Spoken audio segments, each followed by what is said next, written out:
അപ്പോൾ നമ്മൾ ഇന്ന് ഇരിക്കുന്നത് എൻ്റെ ഒരു ഗുരുനാഥനായ ഒരു കൃഷിക്കാരൻ്റെ അടുക്കലാണ്. അപ്പോൾ ഡ്രിപ്പ് ഇറിഗേഷൻ എങ്ങനെയാണെന്ന് ചെയ്യുന്നതെന്നും ഇവിടുത്തെ കൃഷി കൊണ്ട് കണ്ട ശേഷമാണ് എനിക്ക് പ്രചോദനം ഉൾക്കൊണ്ടാണ് ഞാൻ ഈ ഡ്രിപ്പ് ഇറിഗേഷൻ ചെയ്യാൻ തുടങ്ങിയത്.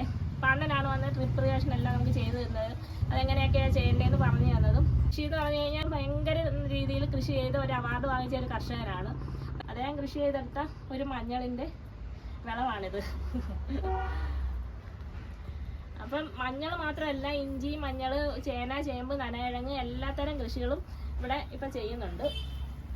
അപ്പം നമുക്ക് മഞ്ഞൾ നടുന്നത് എങ്ങനെയാണെന്ന് ഒന്ന് ചോദിച്ചു നോക്കാവേ.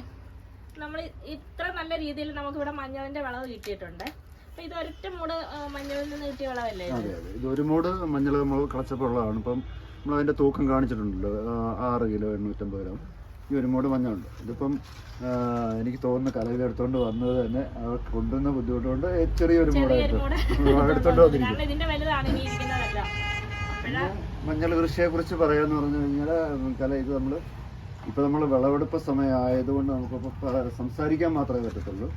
ഇന്ന ഒരു സമയമാണെങ്കിൽ അത് ചെയ്യുന്ന രീതികൾ ആദ്യം തൊട്ട് എങ്ങനെയാണ് മണ്ണ് പ്രിപ്പറേഷൻ ചെയ്യുന്ന മഞ്ഞൾ നടാൻ വേണ്ടിയിട്ട്, അത് എത്രമാത്രം ഇതിൻ്റെ വിത്ത് നടണം, എന്തൊക്കെ വളങ്ങളാണ് അടിസ്ഥാന വളമായിട്ട് നമ്മൾ കൊടുക്കേണ്ടുന്നത്, അതെല്ലാം നമുക്ക് കൃഷി ചെയ്യുന്ന സമയത്തായിരുന്നെങ്കിൽ ഒന്നുകൂടെ അത് പ്രാക്ടിക്കലായിട്ട് ചെയ്ത് കാണിച്ചിട്ട് നമുക്കത് കാര്യങ്ങൾ ചെയ്യാം.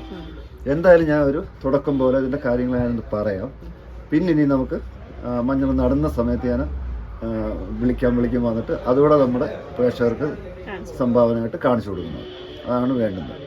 ഓക്കെ. അപ്പോൾ ഇതെന്ന് പറയുമ്പോൾ പ്രഗതി എന്ന് പറയുന്ന ഹൈബ്രിഡ് മഞ്ഞളിൽ പ്രഗതി എന്ന് പറയുന്ന ഒരു ഇനത്തിൽപ്പെട്ട മഞ്ഞളാണിത്. ഇതിനകത്ത് ഈ പറഞ്ഞ പോലെ കുർക്കുമിൻ്റെ അംശമൊക്കെ വളരെ കൂടുതലുള്ളതാണ്. ഇതിപ്പോൾ നമ്മൾ വെള്ളമെടുത്ത് തുടങ്ങിയതേ ഉള്ളൂ. അതിൻ്റെ ഇന്നിപ്പോൾ ഒരു 50 കിലോളം നമ്മൾ കൊടുത്തു കഴിഞ്ഞു. ഒരു 200 കിലോയ്ക്ക് ഇന്ന് പൗഡറുണ്ട്, അത് വരും. പിന്നെ ബാക്കിയത് കുറേ കളച്ചുകൊണ്ടിരിക്കുന്നു, നിങ്ങൾ കണ്ടല്ലോ അതുപോലെ. അപ്പം അങ്ങനെ ആണ് ചെയ്യേണ്ടത്. പിന്നെ മണ്ണൊരുക്കലാണ് ഏത് കൃഷിയായാലും അറിയാമല്ലോ, മണ്ണിൻ്റെ pH ലെവൽ ബാലൻസ് ചെയ്യുന്നതും. അത് ഏത് കൃഷിയായാലും തന്നെ pH കറക്റ്റ് അല്ലെങ്കിൽ നമ്മൾ പൊതുവെ കൃഷിക്കകത്ത് പരാജയപ്പെട്ടു എന്നേ പറയുന്നത്.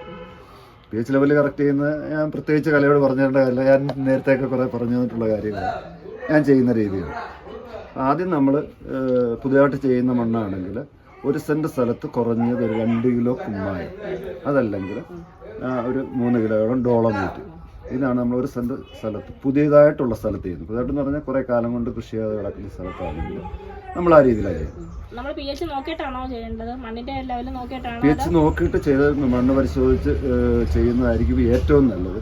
മണ്ണ് പരിശോധിക്കാൻ നമുക്ക് അതിനകത്തുള്ള ആവശ്യം വേണ്ടുന്ന സൂക്ഷ്മ മൂലകങ്ങളും എല്ലാ കാര്യങ്ങളും കൃത്യമായിട്ട് അതിന് ചെയ്യാൻ പറ്റും. പക്ഷെ നമ്മുടെ ഇവിടുത്തെ ഒരു ബുദ്ധിമുട്ടെന്ന് പറഞ്ഞു കഴിഞ്ഞാൽ നമ്മളിപ്പം മണ്ണ്